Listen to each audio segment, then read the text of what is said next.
Hey, what's going on there, guys? Bo here with Top Tech Cards and Games, and I'm back with another deck tech for you for Magic. Today we're actually taking a look at a Legacy deck, which I feel like is something that doesn't really get addressed as much. Legacy seems to be kind of out of favor as far as Wizard support goes, or people's interest goes. I guess you could say the same about Modern like nowadays, just because it's a little bit stale and everybody's waiting for the format to switch up a little bit, some bannings and whatnot. But Legacy's still just fine. I think Legacy isn't actually stale. There's a whole lot going on in Legacy that's still pretty fun, and the reason why I'm bringing you a Legacy deck is because I'm preparing for a multi-format event, a bigger event that I'm going to be attending, and I have to play Legacy for it. So I've been playtesting a lot for Legacy, and the deck that I have for you is Shardless BUG. So we're going to be cascading a whole bunch, and we're going to do a whole bunch of cool stuff with the bug scheme here. So we'll break down the deck, we'll go over the cards, and then I'll talk about the sideboard and what we're going to be doing for sideboarding, especially with some stuff coming out in Aether Revolt, mainly just the one-drop removal spell. But we have a playset of Deathrite Shaman. This card's just broken in Legacy. It makes sense that the card's banned in Modern. It's too powerful in Modern. We have two Baleful Strix. Probably the most lackluster card in the deck, I think, is Baleful Strix, but at the same time, the card's kind of necessary. We have a playset of Tarmogoyf, a playset of our Shardless Agent to let us cascade into cool fun stuff. As for the rest of the cards that we play, we have a playset of Forcible. It's the only counter spell that we play in the main board, just because we don't want to hit it with our Shardless Agent. Like, we don't want to run into it and then just go, well, we can't like actually play this card. So that's the mindset. You don't want to play like counter spell or any like type of daze effects or anything like that. We're playing 3 Ancestral Vision. Playset of Brainstorm to manipulate the top of our library. Especially with Shardless Agent, that's something that's super key. We're playing 2 Thoughtseize, playset Abrupt Decay, just because I feel like I never really want to get into that awkward position where I play against like Miracles and I don't have an Abrupt Decay for their stuff. So I love having Abrupt Decay for that, and just as like a generality with this card, Abrupt Decay is just good. It's just a good removal card in the format, and there's a lot of stuff that it hits, and the fact that it can't be countered is huge. 2 Hymn to Turok, just for any of the control or like slower decks, even against like just like Delver and stuff like that. The Hymn ends up being really sweet. 1 Sylvan Library, 1 Toxic Deluge, 2 Lilianas, and 1 Jace the Mind Sculptor. So that's the package of cards that we're going for here. So basically, with the Shardless Agent, the Shardless Agent is going to generate a whole bunch of value for us, whether it is developing like a better board state for us or getting a card like Thoughtseize or Him for free off the top. The only awkward time that you really run into your cascade effects is like maybe you hit it on Abrupt Decay or maybe you hit a Toxic Deluge and you don't want to use either of those cards. That's usually the biggest portion of the deck, is just running into those cards and then just going, well, this doesn't do anything. But even so, if your opponent doesn't have anything on board, you're okay, so you don't really have to worry about a whole lot. Right from the get-go, like you might have like some bad matchups if you run into like something like lands. Maybe playing against like a combo deck that goes first and they just like win and you don't have the Forcible. That's the awkward part about playing this deck, is you don't get to have answers on like your turn 0 where you haven't drawn or you haven't had to play a land or anything like that. So your opponent might get one over on you with playing stuff like that, but usually if you know, like if they absolutely destroy you game 1 off of like, I don't know, like they show and tell Gristlebrand and just do a whole bunch of stupid stuff, like get an Emrakul out onto the battlefield and you can't really deal with an Emrakul, it's awkward. I mean, it's going to happen. That you just run into that. Game 2, you get the sideboard for that, and then game 3, hopefully you just open up a Force of Will, and they don't have like counter magic themselves. So it's not perfect, but this deck is definitely really good against the fair decks in the format. This is absolutely the best fair deck that I would be playing right now. But when it comes to playing against super oppressive decks, it's not the most overperforming deck to be playing.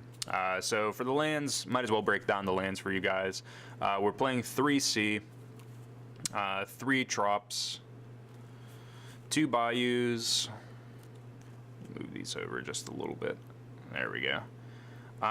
For the fetch lands, we're playing 3/3/3, so we have 3 Misties, 3 Verdants, and 3 Deltas. You can switch this around. You can, as long as you have 9 fetch lands. 9 seems to be the nicest number for the land base to have as far as fetching goes. As long as you have like some combination of 9 fetch lands in these colors, you're okay with it. Like, you don't have to go out of your way to make sure it's 3/3/3. I just like 3/3/3 if your opponent happens to like surgical extraction and like get one of them and make you play with 2 other sets of fetch lands that you're playing. It doesn't happen super often, but it does happen. So it's like awkward anytime it does. We're also playing 2 Wastelands. If you don't want to go for a Wasteland, I know a lot of players that just don't like playing Wasteland whatsoever. You can just play like another fetch land, or you can play more basic lands. The basic lands are definitely not bad. I'm like up or down on playing Wasteland. It depends on like depends on the given week, depends on what mood I'm in. Wasteland's definitely an insane card in Legacy, and you can definitely do a whole lot of stupid stuff with Wasteland and in terms of disrupting what your opponent's doing. So I definitely am a huge fan of Wasteland right now. But I am also a huge fan of playing basic lands. I hate getting Blood Mooned. I hate my opponent just throwing my lands off, and I hate getting Wastelanded. So I like having the option to just fetch for basics at any point in time.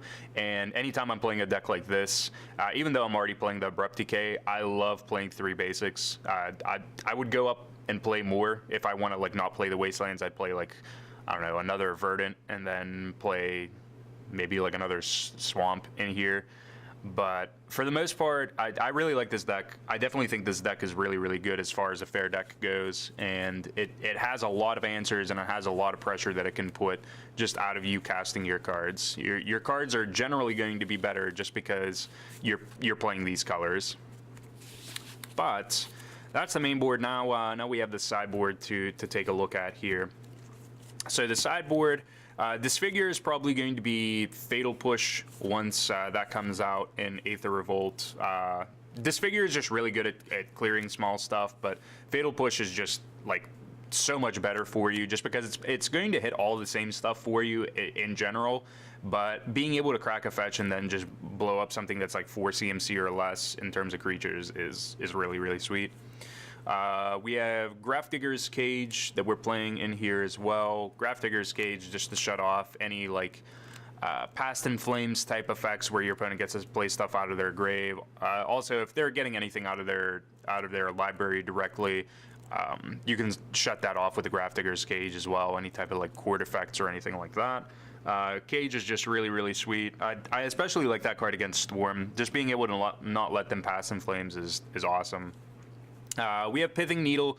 So coming into decks that are playing like, especially Stoneblade whenever they're playing like Jite, if they're playing Stoneforge, stuff like that, or like any good Planeswalkers, if you want to shut off a Jace the Mind Sculptor, depending on like what answers you have, you can shape a Pithing Needle to stop the cards that you don't want your opponent to be able to play, or the abilities that you don't want them to actually be able to go and activate.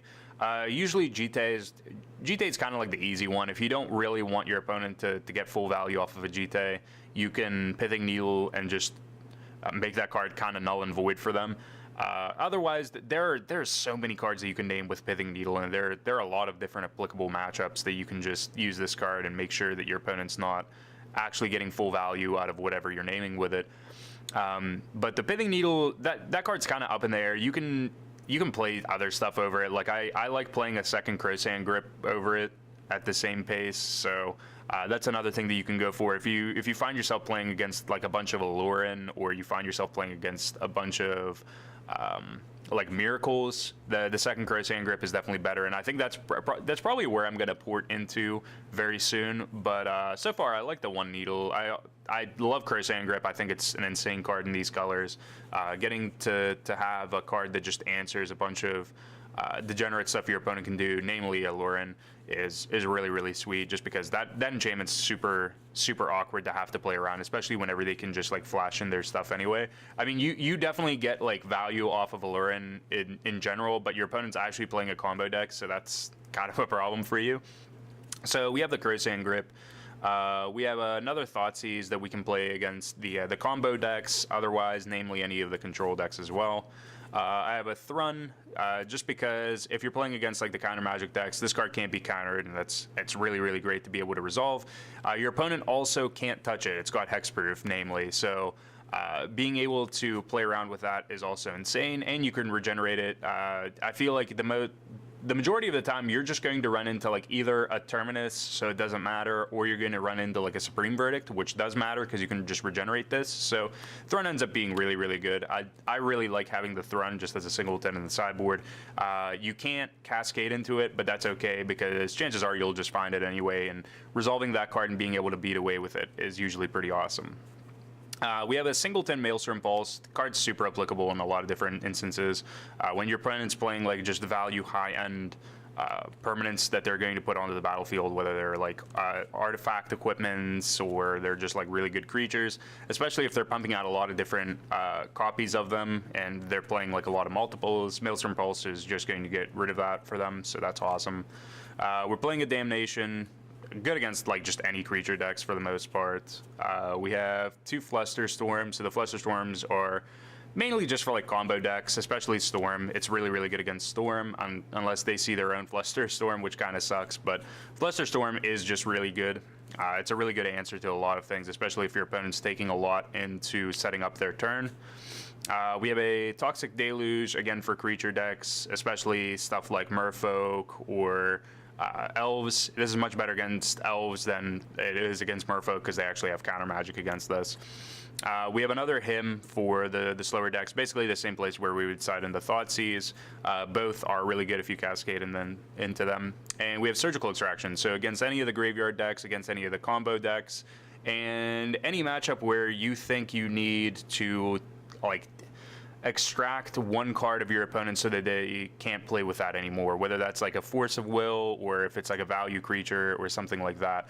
You can get a lot of value off Surgical Extraction. It's definitely one of my favorite Eternal cards to play with, even just in Modern. I think Surgical Extraction is a huge card. Like you blow up something of your opponent's and then you Surgical Extract it, or if your opponent is low on lands and they crack the fetch, you can Surgical Extraction their fetch away.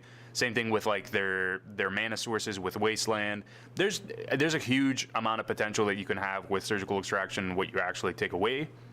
But I think the card in general is just really awesome whenever you get to play it against like Reanimator or just like Lion's Eye Diamond Dredge, stuff like that. There are a lot of really cool uses for Surgical Extraction that make it awesome.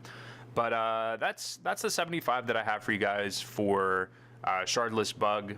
I really like the deck right now, but as I've mentioned before, it's a fair deck, so if you're playing against a bunch of unfair stuff, it's probably not the best deck to actually choose, but at the same time, it's definitely one of the most fun fair decks that you can actually go about and play. So, thank you guys for watching. Remember to like the video if you want to see more content like this, and until next time, peace out.